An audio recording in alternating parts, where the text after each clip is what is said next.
మేడారం శ్రీ సమ్మక్క సారలమ్మ వన దేవతలను మంత్రి సీతక్క దర్శించుకున్నారు. మేడారం మహాజాతర ఏర్పాట్లను క్షేత్రస్థాయిలో పరిశీలించారు.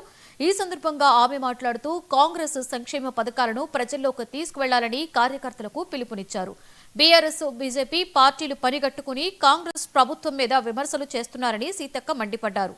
వడ్డీ లేని రుణాలతో మహిళలను కోటీశ్వరులుగా చేయాలి అనే లక్ష్యంతో సీఎం రేవంత్ రెడ్డి పాలన కొనసాగుతుందని మంత్రి సీతక్క వ్యాఖ్యానించారు.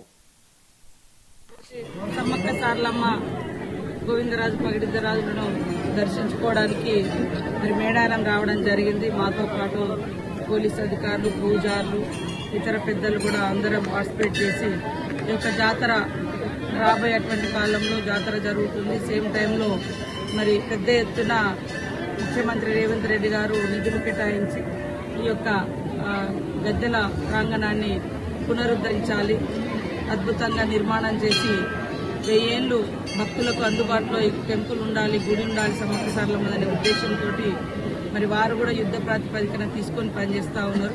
గత వారం క్రితం పనులు కూడా మొదలు పెట్టడం జరిగింది. కాబట్టి ఇప్పటికీ ఈరోజు చూస్తే సండే అయినప్పటికీ కూడా విపరీతంగా జాతర రాకముందే భక్తులు పెద్ద ఎత్తున వస్తున్నారు. భక్తులకు కూడా మొన్న ముఖ్యమంత్రి గారు వచ్చిపోయిన తర్వాత మేడారానికి చాలా మందికి ఇంకా ఇక్కడ జరుగుతున్నటువంటి పనుల గురించి కూడా బాగా తెలిసి ఇంకా విశ్వాసంతో, విశ్వాసంతో, నమ్మకంతో భక్తులు పెద్ద ఎత్తున వస్తూ ఉన్నారు.